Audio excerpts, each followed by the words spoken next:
Hey everyone, it's Rob, and thank you for joining in today. As always, I am so grateful for your time and support. Now, before I hop in, I want to share something that my very bestest friend in the whole wide world, Joel Perlman, is up to because it's extremely special and it's a need in this world. It's an innovative and much needed organization to help individuals with special needs called Danny Plan, DANIPLAN.com. It was inspired by his daughter, Danielle, who is nonverbal and has autism.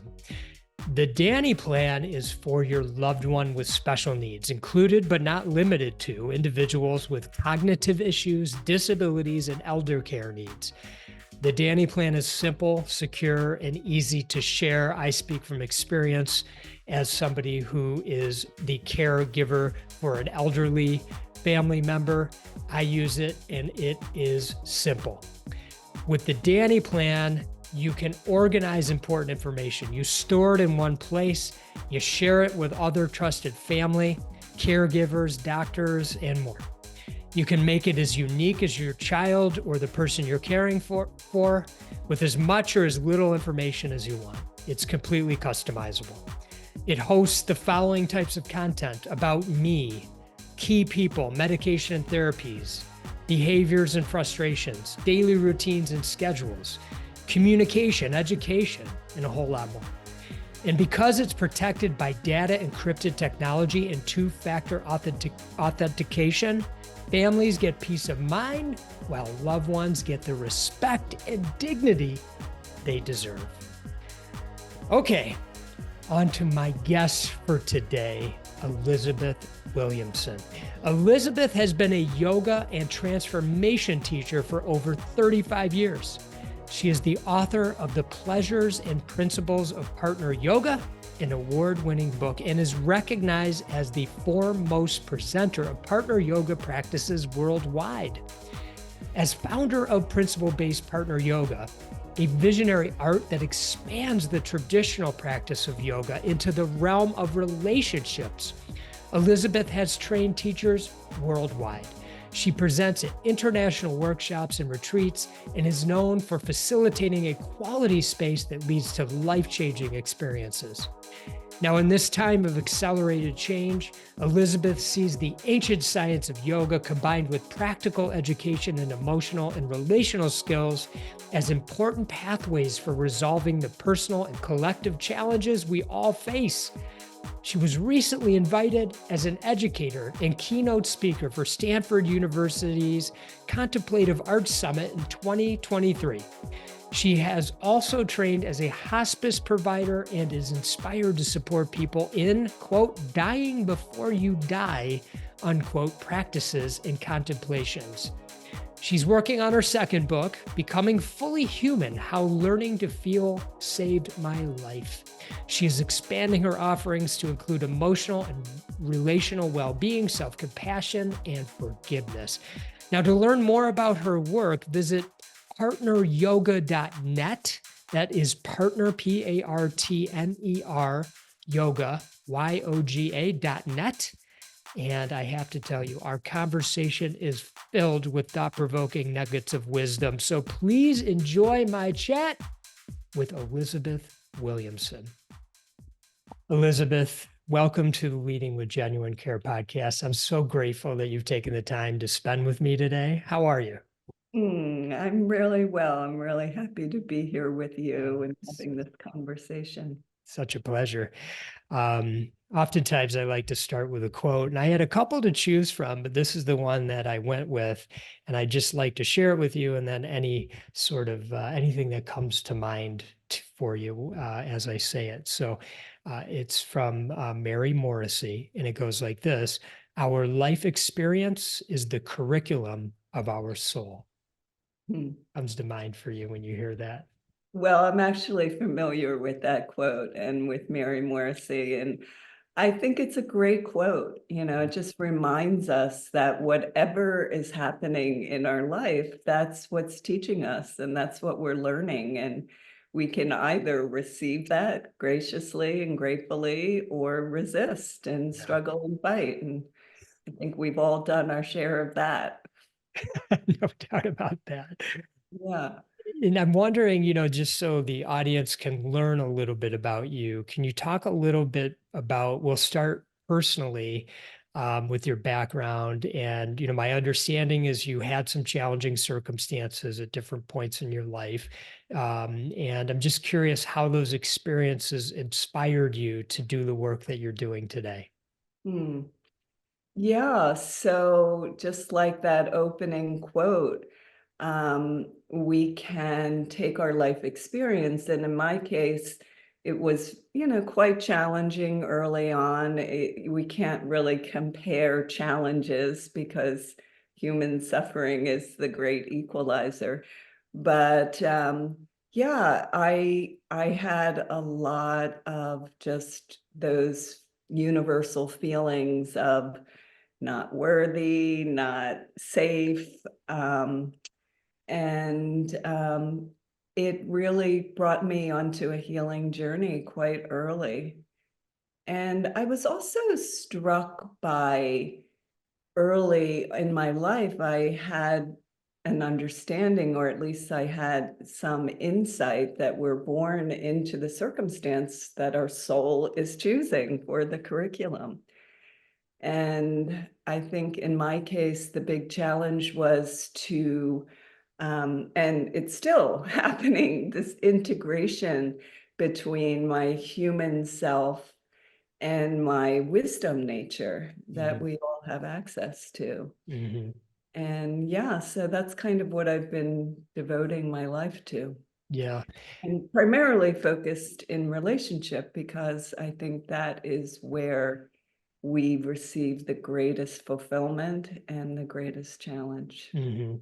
Relationship with other human. Yeah. Yeah. Yeah. Mhm. And relationship with ourself and with the divine and with nature. But I think where the challenge shows up is with other humans. For sure. Yeah. How do you balance, as you say, the human side and the wisdom side in your life? How does that show up for you? Well, I'm writing my second book right now, and the title is called Becoming Fully Human: Mm, How Learning to Feel Saved My Life. mm, And so I feel like that title is very evocative and has actually put me on a journey of really deep um, understanding and acceptance of my emotional nature and how to work with it and how to undo those patterns of challenging emotional states and brain waves into more joy and mm, more peace and gratitude and those kind of emotional states that I think are closer to our true nature. mhm. Do you feel that the work that you've done in your professional career, in a way, has helped you with your own personal journey? Absolutely. There, in my life, there really hasn't been a separation Mhm. between the two. It's, yeah, I feel like my desire to be of service in the world has also been intimately connected with my own release and my own liberation from um, patterns that haven't served me. Yeah. So you've been teaching yoga, I think, for about 35 years. Did I get that right? And I'm curious, how did that start for you? In other words, what was that the first profession you went into, or did this evolve over time and this became your life's work? Yeah, I took my first yoga class at 16, and this was in the 70s. So there wasn't the plethora of yoga classes Yeah. then. It was very challenging to find a teacher, but I actually had my first class with a man named Amrit Desai, who was the founder of Kripalu Yoga, Okay. who's one Yeah. who had a little ashram in Pennsylvania. And so I took this class, and they were, he was teaching these postures that I had done intuitively my whole life. And so I thought, oh, this is called yoga. And then I continued through my late teens and early 20s to kind of study and discover what that was with myself. And in the world, I was in a rock and roll band. Okay. So in my early 20s Interesting. for about 7 years, and traveled and did some recording. And Were even you, with that, though, what was your role on in the band? I was singer, dancer, bass guitar player, keyboard player. Fantastic. I had a lot of different roles, and Okay. it was a fantasy. It was definitely a fantasy, but even then I had this underlying feeling of I want to save the world. And music is a very unifying force, It as we is. know. Mhm. So then when I was 28, I kind of put that aside and started looking more seriously for a yoga teacher, which I wasn't able to find one that I felt really had anything to offer. And I just thought, well, I think I could do better. And that's when I started teaching and have been teaching ever since. Interesting. You mentioned that when you were 16, you were doing these movements intuitively. And Mhm. I'm just curious, um, have you reflected on that at all and where that was coming from? Yeah, I mean, it's a pretty clear expression of we come into this life with a quality of consciousness, and that I had done this in other times and places. Yeah, I mean, even as a child, I intuitively put myself, and I think there is a lot of children that do have that kind of intuitive, natural connection with their body. Even my perspective of how humans learned yoga is quite different from most. I sense that humans looked at the natural world and wanted to absorb the energy, say, of the animals or the trees or the mountains. So they just imitate it. And that was Mhm. really the origin. So it was just a natural way that we harmonized with Yeah. our environment. And then when you started your yoga practice more seriously and then teaching, was that more traditional? Because I want to segue into partner yoga. And so Yeah. was it, when did that kind of come into your profession? Well, I remember my very first class I taught, I put the group in a circle because I didn't want to separate myself out like Interesting. the teacher or the Yeah. students. I just really felt that intuitive sense of creating a form together, and a circle is a very powerful form. And then when I started teaching more in the world at different places, and I had moved from the East Coast to Colorado, I saw that yoga was becoming a competitive sport, and my posture is better than your posture. And I just thought, no. And from that, I don't really know even how it happened, but I just started intuitively moving towards um, developing a body of work called principle-based partner yoga, where we work with each other to go deeper into the pose and to also experience the essence of what the root principle of yoga, union. Mhm. And so when we can connect in these ways, it just teaches so much. And at the time, I was developing it and writing the book, which was quite a lengthy process. I I felt like there was let's see, I just lost my train of thought there. When you were writing the book? Yeah, when I was writing, it was just really about how we can experience ourselves through these postures. Yeah. Yeah, how we can experience. Oh, I remember the thought. I really thought that there was going to be multiple forms of partner yoga, the same as there is with traditional yoga, but that has not happened. There was one other style that you may or may not have heard called acro yoga that became quite popular and still, I think, is in some situations, but that was very limited in terms of who could do it because it was more gymnastic oriented. And for me, I was just really interested in how can I get everybody to have some sort of experience Mm-hmm. with the practice. And the book is The Pleasures and Principles of Partner Yoga, correct? Yeah. Yeah, I'm sure it's available on Amazon. Yep. Any And through my booksellers, website. Yep. and And on the your website. Yep. Yeah, and the reason why I named it The Pleasures and Yeah. Principles is that I was really wanting to hold the masculine and feminine. Mm-hmm.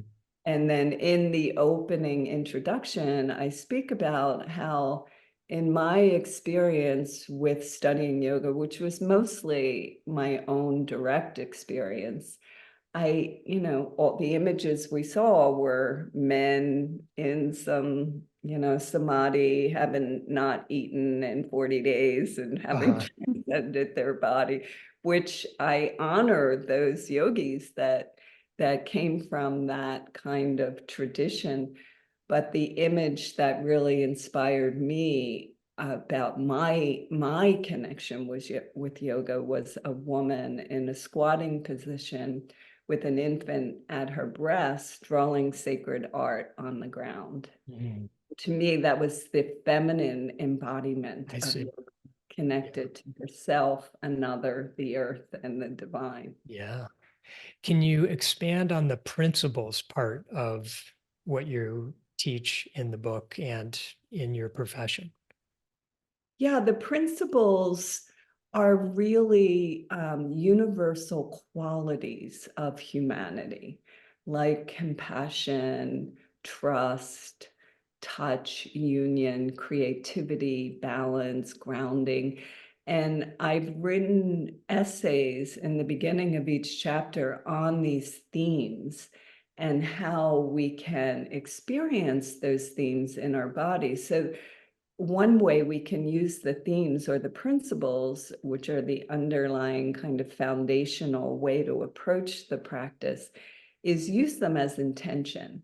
So you come to the practice and you have an intention that day of wanting to cultivate trust in yourself or with your partner, or balance, or to feel more grounded, or to open the heart. And so you might want to read the essay, and then depending upon what your intention is, just like in life, or what thought you're holding, your experience is going to be different. Mm.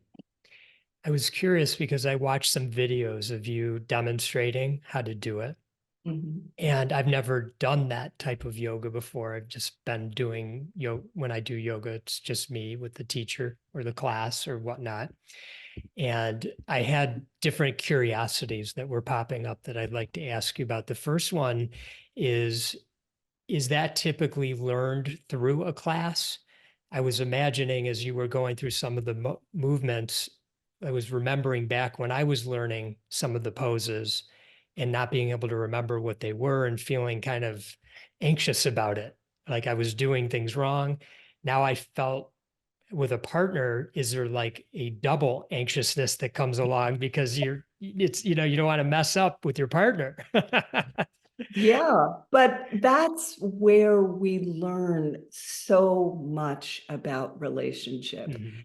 because all those qualities come up, and and it's really beautiful to witness, and Yeah.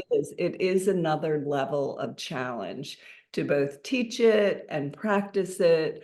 While I was writing the book, there's a quote in the book by Charles Mingus that says, making the simple common making the simple complicated is commonplace, but making the complicated simple, Mm, awesomely simple, that's creativity. mm, So that was my theme with writing the book and with teaching the material.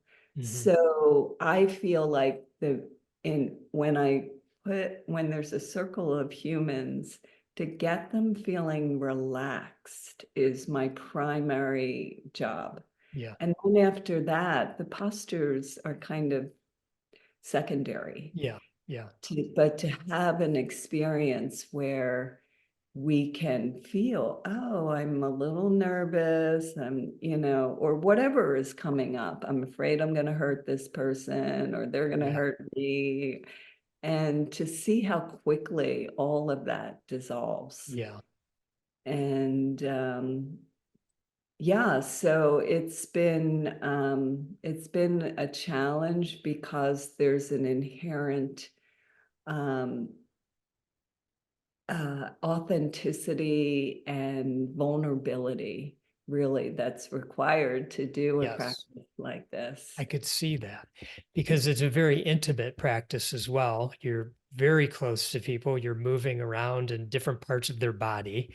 And so that was a second curiosity I had, which was if you were partnered up with somebody you know pretty well, but maybe not that well, you know, and you were that intimate with them with the poses, how quickly does that dissolve where you're just, Very quickly. And yeah. that's the principal part. As a teacher and teachers that I've trained, our job is to be very clear about what we're doing and what we're not doing. Mhm. So the way we touch, um, just the very clear boundaries. Yeah. And when you have a container like that, people feel safe to have an experience that is not typical in our culture. And to me, the foundational practice is sacrum connection, back to back sacrum connection. Hmm. And the sacrum is it's a very mysterious and fascinating bone. I've written a whole piece Yeah. Can you just, expand on that? yeah, I mean, the word itself, sacrum, Mhm. comes from the word sacred. And in every ancient tradition, it was revered for different reasons. Mm. The yogic tradition, it's said to be where Kundalini lays dormant. Okay. So when you sit back to back, not leaning, but really connecting sacrums, and we have this process where we get people to do that regardless of their flexibility. Um, there's just an immediate calming, grounding energy. Really? And for me, it's like plugging into life force. Wow. So interesting.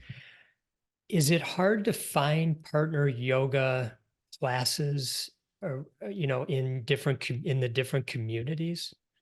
Yes. That's simple. So what would one do if their curiosity is, Well, I mean, there are teachers and that I've trained, but again, I just feel like, at different points in my life, I've just wanted to just totally let it go, because working through people's resistance to, even though I know the profound effect that it's had, yeah, been challenging, to yeah, say the least. yeah, Um, but I just feel really called to continue to do it because I see how powerful it is and how one experience of partner yoga can be transformative, yeah, truly, like life-changing. People have come to me, told me that like 10 years ago they had an experience and it stayed with them. So, here we are coming up to Valentine's Day, and everybody thinks you do partner yoga on Valentine's Day. This And is I the used to time. I used to resist that because, as you saw, I have 3 people on the cover of my book to take it out of the this is for lovers only, Yeah, and yeah, this is really our humanity. Um, but people still assume, and I now I enjoy it. I teach annually at Kripalu, a big couples celebrating love event. And I love working with couples, but sometimes you can have the most powerful experience with partner yoga with someone you don't know, because yeah. there's no I could story, see no that. projection. Yeah. Yeah. Yeah, when I was watching the video, I was kind of imagining, okay, let's just say I was in a class and I got partnered up with somebody, and I kind of was noticing how I was feeling about that, as imagining, but I'm also feeling, and then being able to let it dissipate and just go with it, like just let go, just go with it. And I could see how that connection with the other human, and the energy transmission that would be happening could be quite an experience. And it really connected with me when I was reading some of your stuff as well. So, Yeah, what's interesting I find about that is, for at least a decade now, we're just hearing over and over how important connection is. yeah, And yet, where's the tools? I mean, there's not a whole lot of embodied connection tools going on. yeah, Maybe if you have an intimate relationship and you have, some tools there, but for the general public, it's very rare, yeah, surprisingly. yeah, And so, I don't really know what to say about that. Only I just feel like, well, it might not happen in my lifetime, but I think we're moving in that direction.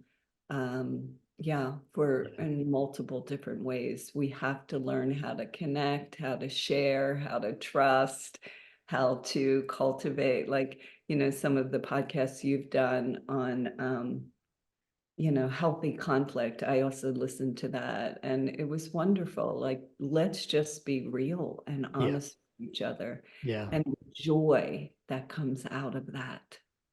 Yeah. yes.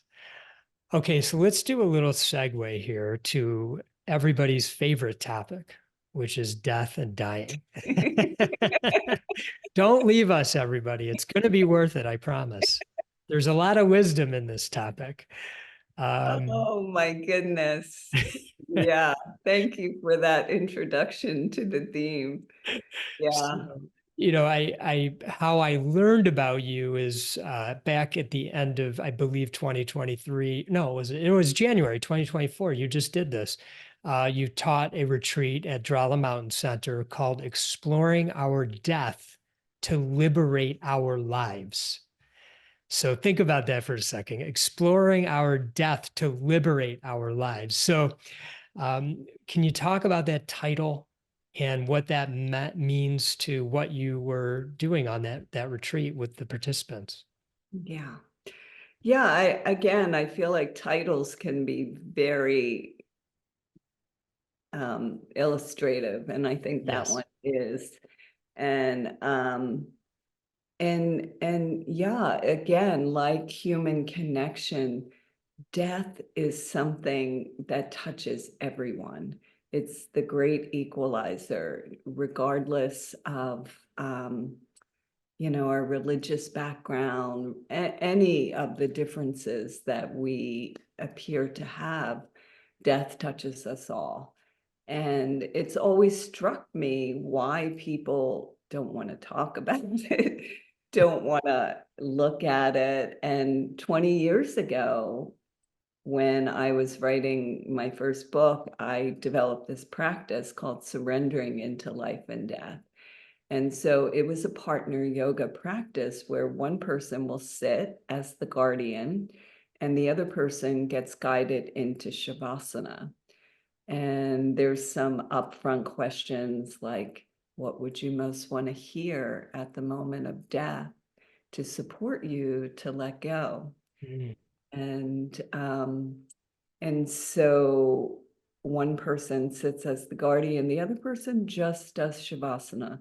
So Shavasana, for those that don't know, is a practice that's typically done at the end of a yoga class as an integration relaxation posture. And so, but the deeper practice of it is that ultimate surrender. So one of the most amazing things that's happened, I had taught this class, I do teach this particular piece in trainings, and I've taught it in the past, but all of a sudden there's been more interest, more invitation around it.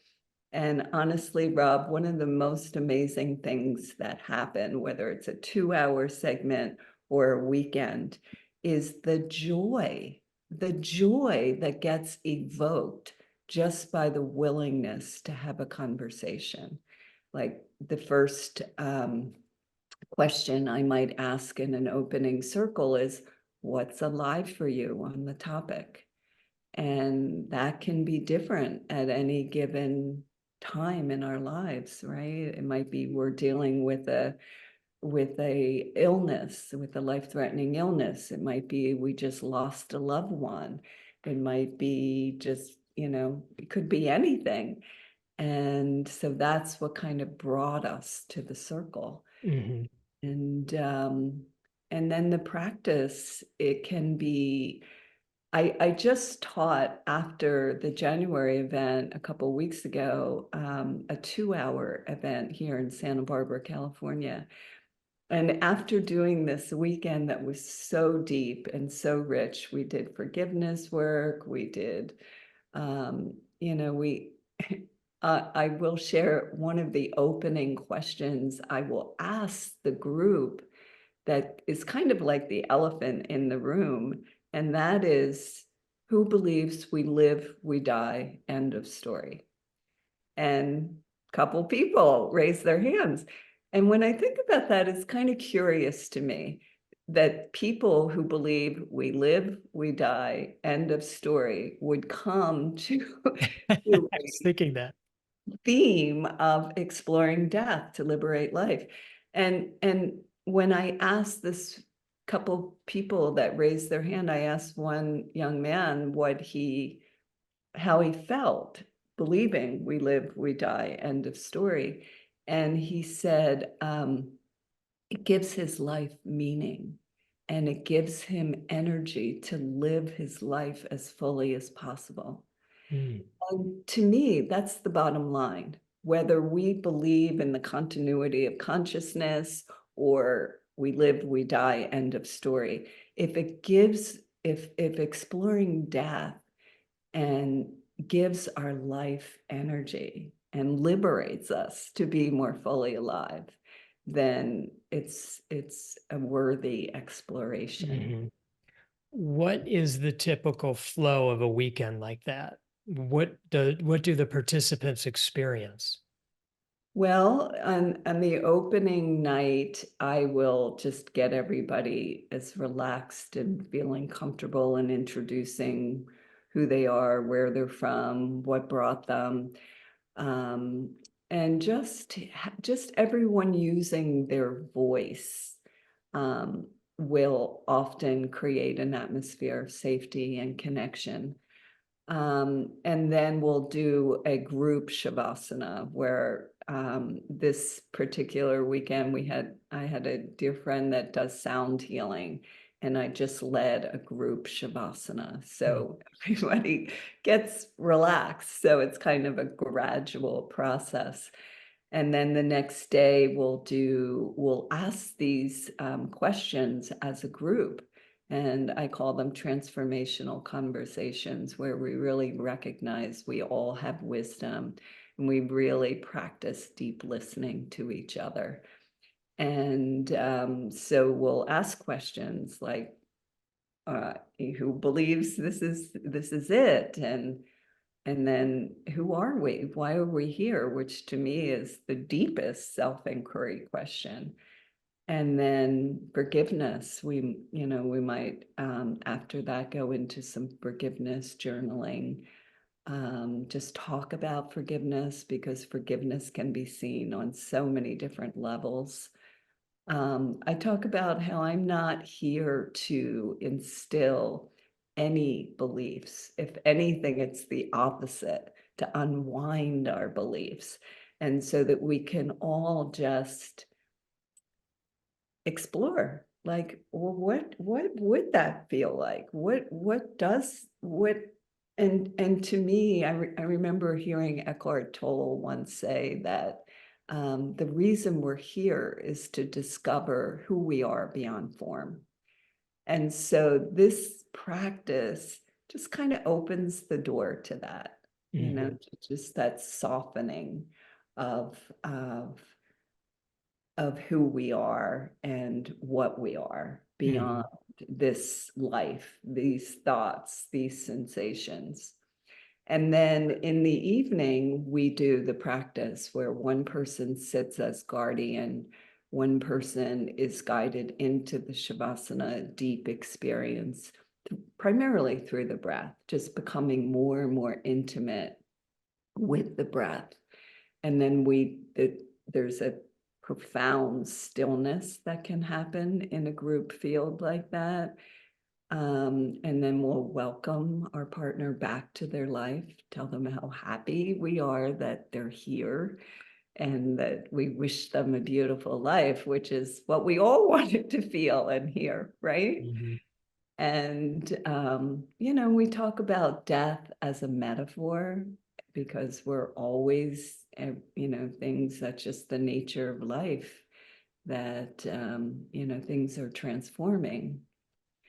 And then Sunday, on this particular one, we talked about how to re-envision death, and how death can be a sacred ceremony and celebration even. And, and how the challenge is really for those left behind that miss their loved ones. And so there's a lot of different directions you can Mm-hmm. go with the work.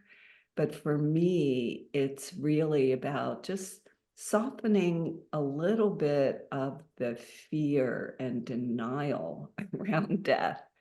So, and it's just incredible what can happen out of that when you feel held and safe to explore. Yeah. And it can be as simple as, when we were kids, we played dead, right? So it can be, I Forgot talk about that. about, excuse me? I forgot about that. Yes, Yes. yes. And so in a way, it has similarities to that. We don't have to take it so seriously. And yeah, and it's like I said, it's amazing the joy and how it transforms people's lives. Mm. But I was beginning to talk about this 2-hour event I did recently. After doing the weekend, I thought, okay, how am I going to bring this group of people, most of who don't know each other, into a deep experience in 2 hours? Yeah. And yet it happened. I mean, a lot has to do with the space and, the presence of the people showing up. But the closing circle, the share, the theme of the share was that it's all about love. And we know that conceptually, if we're lucky, that this life is really about love, being able to love and be loved. Mm. Yet to have like a direct encounter of this is a limited experience. And I don't have to be in denial about that. In fact, it can be liberating to know and to come out of denial of. You mentioned as part of the weekend, you did an exercise around forgiveness. What is the person forgiving? Are they forgiving themselves? Are they forgiving other people? All of the above. And then how does that connect to the topic? Well, that's a that's a whole conversation in itself, Rob. I'll see how I can answer that in a condensed way. Okay. Um, yeah, forgiveness. I've studied the Course in Miracles. I don't know if you're familiar with that body of work. Mhm. They have a very different perspective on what forgiveness is. And I've written different pieces on how forgiveness, we can go from forgiving a debt to the recognition that it's all basically our projection. And so to me, the power of forgiveness is to come out of the victim role. Like, I've been done wrong, either by someone else or by life or by God, the universe, whatever. And I've seen how powerful that has been for me and continues to be. Um, and so ultimately, yes, I do believe it's all self-forgiveness, because we're telling the story, right? And a lot of the stories can feel very real. But if we're holding on to them as very real and very righteous, then who's suffering, right? It's we are suffering. And so that's part of the forgiveness process, because we go into, okay, we're this feels unforgiven in my life. How does that make us feel? We're usually, full of resentment, fear, sadness, grief, shame, guilt, those emotions that we don't want to hang out in. Mhm. Or when we forgive, we come into courage and acceptance and compassion, and and we can possibly even glimpse the psychological innocence of all of us, where however we're acting because we're believing a certain thing. And yeah, so it's a big it's a big topic that we just kind of just do some work on. How Yeah. does that work once we go through that process? How does that then tie to death? Well, I think at the end of our life, whether that be today or 50 years from now, we we're at a moment where, can I die in peace, having known that I loved as best I can, let go, forgave, and and to me, that's key with not only dying peacefully and in a way of feeling like it's been a life well lived, but also living with more grace and gratitude and Mhm. love. Yeah. You do work as a hospice caretaker, correct? I've been trained You're in that. trained. Yes. And the reason, my primary reason for training in it was um, to, with the desire to help my mother die consciously. Mm, My mother was pretty mentally ill and addicted to a lot of drugs. And, we even talked about me, quote, helping her die. But what her death taught me, and it's not something that I didn't know, but it was a direct experience of it, was we tend to die the way we live.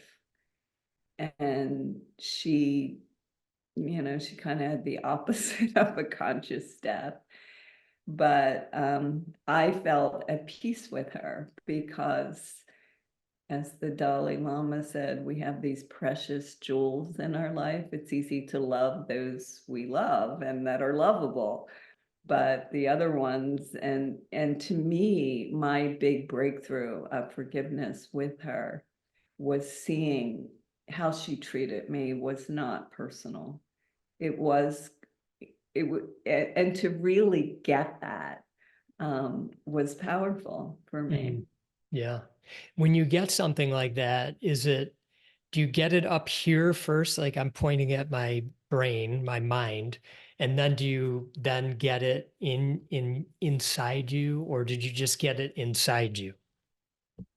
No, I think it was layers upon layers of letting go. It Mm, really was. And then there came a moment where I just saw there was like, it was just like a veil had been lifted.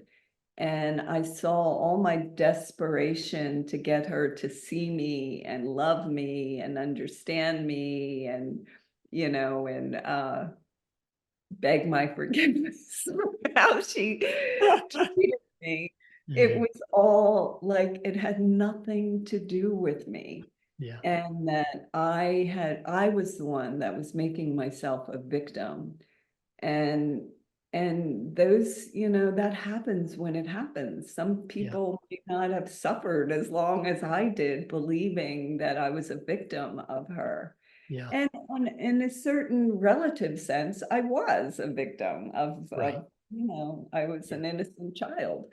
But in the bigger picture, I was not. And there's even a quality of gratitude that I feel. And whether this is true or not, or just a story I tell, I feel like on a soul level, she waited until I got it, because she was gone like 2 months later, mm, after I really saw through. wow. Yeah. Do you when somebody is not going through a conscious process in their life to get to a place where they could be peaceful when they die. So let's say they're not at peace when they're about to die. What then are the ramifications, so to speak, of that? Hmm. Well, that's a very interesting question. As you may or may not know, many traditions, particularly the Tibetan Buddhist tradition, use the practice of death and meditation on death as the most profound practice. And that's been my experience. It just cuts through like nothing else. And a lot of people die angry, die very, very much like they lived, or drugged up, or many different ways to die. And yet, yeah, I just feel like it's a really great opportunity for awakening, more Mhm. than any other. And more we're hearing these after death experiences, and they're fascinating. And personally, I have not had any kind of mystical experience of an afterlife, so I don't know from that perspective of direct experience. But I do know from my own direct experience that we are more than this form, this lifetime, and so forth. And Mhm. we're here to learn, because um, I had a direct experience of suicide in my family with my brother, and that was probably the most painful adult experience I've gone through. Mm. And yeah, so suicide, my mother was in and out of psych wards, always threatening suicide. I had certainly thought about it at different points in my life, just because it was kind of what the legacy and the lineage I was born into. And but at the same time, I always, just like I knew, okay, we're born, that this is what we're choosing. I knew that that really wasn't a way out of suffering, that wherever we go, there we are. And so, that was a blessing, I Uh, guess. Wow, thank you for sharing that, by the way. I appreciate that. Um, when we when we're thinking about this idea about dying, I'm curious your thoughts on why we're so resistant. So this is kind of the other side to it. And we put so much nowadays effort into, there's longevity ways of living now. It's all about living longer. And what is that about us in your view, that we're trying so hard to live longer? Not that I'm against it. Yeah. I'm just I'm curious, not like against what's it happening? as long as I feel good, but I have no interest in being kept alive by machines or drugs. If I'm not Sure. healthy and happy, then yeah, I'm ready. But I think the answer to that for me, and seems pretty universal, is it's a very primal fear of annihilation, right? Mm, It's even, to me, it's even more than death, because I don't know, death, there's like a natural aspect to it. Things live, die, transform. But I think there's a very primal fear of no longer existing, whether it be in this life or the next life. And I think whatever level of willingness we have to turn and face that versus deny that, that's the doorway. That mhm, doorway to liberation and to the recognition of who we are beyond form. mhm, And um, yeah, it takes obviously spiritual practice, and spiritual work it takes bravery and mhm, courage. mhm. Is it my understanding that you work one-on-one with couples and individuals on this topic? On the topic of death, Yes. yeah, I think it's more powerful to work with groups, Hmm. but I definitely work with individuals as well. Hmm. And I think just having the conversation, like hopefully people listening to this Yeah, conversation will say, oh, maybe I can talk about that. And it's that's what I'm gathering from you is just start talking about it. It's okay. Whatever you're worried about, talk about it. It's there. Maybe there's not the perfect answer, but at least you're letting it out. yeah, it's just, sometimes, particularly lately, I've just kind of been laughing at myself because I love to do and talk about the things that most people are, hold Yeah, up yeah, us against. It's just, it connects us, right? yeah. Hmm. And death is a great connector. I Hmm. mean, there's typically tears that flow at these events, but like cleansing, healing, nourishing Yeah. tears, Hmm. tears that open the heart. Hmm. And to me, it's a gift when we can cry in that way and Yeah. just feel those parts of ourselves. I'm curious, and maybe it's always been this way, but something that in my work with clients and whatnot, and even myself, I try to remember not to take for granted this moment, um, because my view. the story I have in my head is that we do take for granted most of our moments that we will have tomorrow. And even in, as I mentioned, the work that I do, when I bring that up to people, they have a hard time even following, like, what are you talking about? Of course there's tomorrow and the next day and next month and next year. I always have to say, maybe. How do you know? How are you so confident? If you're 50, just because you had every day up until you were 50 doesn't mean you get every day for the next 50 years Yeah. or beyond. So I'm curious, do you have any thoughts about what our wiring is around that and why we kind of forget how special this moment is? Well, I think it's death denial. I really do. Okay. I mean, I think it comes down to Simple as that. that. And and we have these different levels of it. Mhm. And for me, this is not a practice necessarily that you come in and you do once.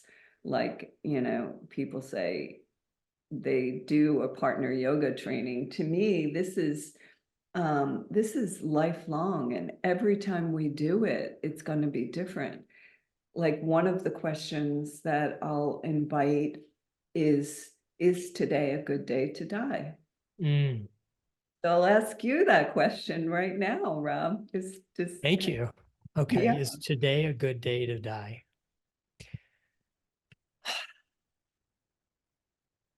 So first, let me preface by saying I'm a turtle. So it takes me time to process things. And what I want to say first is I think I would be okay, but I would still be scared. So in other words, if you told me in 5 minutes you're about to die, I feel like I'd feel a little panicky, honestly. And I'm working on that. I don't want to feel panicky. I want to be able to feel at peace with that. Like, okay, if that's what's got to happen in the next 5 minutes, I can be at peace with that. But so I think that's my quick brain dump. How did I do? Okay. No, that's actually a really good point, because when I was flying to this weekend event recently, Yeah. I was on a plane and there was a ton of turbulence, and Mm. my body, here I am speaking to you and speaking oh yeah, let's talk about death, fun, play dead. But my body went into what you were just saying, like panic. And so that deserves compassion, right? We have Mhm. this human wiring to survive at all costs. And our spiritual life, ideally, is helping us, like, be able to calm that part of us, Mhm. to Yeah. recognize a greater part of us. Yeah. But that question, I don't know if you've ever heard it before. It's like a classic Native American practice that Mm. they brought. I had not heard it before. Yeah. I like it though. Yeah, and it's a daily practice. And the times when I've asked myself that question, like if you were to ask me that question right now, I would say no. Today doesn't feel like a good day to die. But there have been moments when I felt like Mhm. yes. And those were moments when I felt so fully alive, Mhm. usually connected with nature. Mhm. Mhm. Like one time I was in the ocean in Hawaii with whales, and I just felt like so fully alive. Mhm. I would have been able to let go and say thank you. Mhm. Complete. Wow. So that's another way, like keeping death as a teacher and as a presence in our life Mhm. Mhm. can remind us to that this may be the last day. Yeah. When death comes as a shock, it's it's a lot harder. I think it's a lot harder. Like my brother's death Yeah. is a total shock. And sometimes we might lose parents or even worse, children. Right. It's a shock. And so, I saw a woman the other day that didn't come to this recent workshop, but she said that she had gone to one with me like 10 years ago on this topic. And she said, it helped me be present with my mother at her, Mm, like that one experience of being a guardian.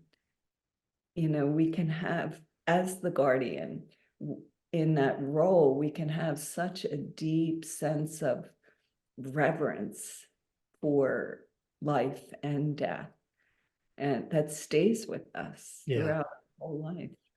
That was the guardian who's with the person in Shavasana. Okay. Yeah. Interesting. Yeah, and my experience with that role is even people that haven't meditated can have a very profound experience, Mm, because oftentimes we will show up more fully for someone else than we can for ourselves. yeah. Now, this is becoming more of an open conversation, and that is working with plant medicine as it relates to this topic.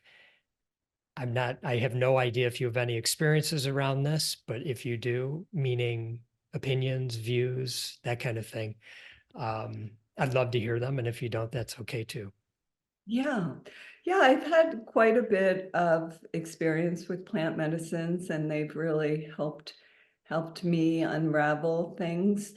On this recent event here in Santa Barbara, I had two very experienced medicine shamans attend.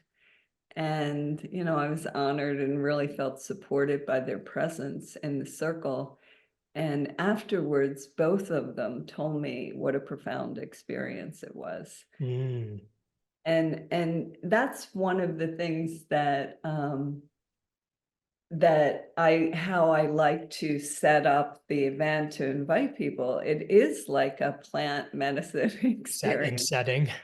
Yeah, without the plant medicine. So, but one of the shamans that attended invited me to create a weekend where we do both. Oh, And interesting. yeah, and I think that could be powerful. I've not had that direct experience, but I know more people are using it in that way. And I Mm, think beautiful. I think, they say DMT, we produce it. I don't know if you're aware of that the pineal gland produces it yeah. naturally at a few different times in our life, during our birth, during our death, and during psychedelic experience. Mm, yeah. Interesting. All right. Any last thoughts on this topic? Well, I actually, I know that you like to read quotes, and Yes. Do you have a good um, one? well, I just had a little piece of Mary Oliver's Oh, poem. beautiful. I love Mary Oliver. Yeah, Perfect. I'm Thank you. just gonna read a little piece of it that I love. When death comes, I want to step through the door full of curiosity, wondering, what's it going to be like, that cottage of darkness? And therefore, now I look upon everything as a brotherhood and a sisterhood. And I look upon time as no more than an idea. And I consider eternity as another possibility. Mm, So so that's just perfect. part of that poem, but she's wonderful. And Oh, yes. Thank you for having that prepared. I'm mm, assuming you did. That was really perfect. Elizabeth, thank you so much for taking the time to chat with me. It means the world to me. mm, thank you, Rob. I really enjoyed this conversation and would love to have more. Absolutely. And to all the loyal listeners, as always, I greatly appreciate you spending time with us today, and I wish you all much love and gratitude.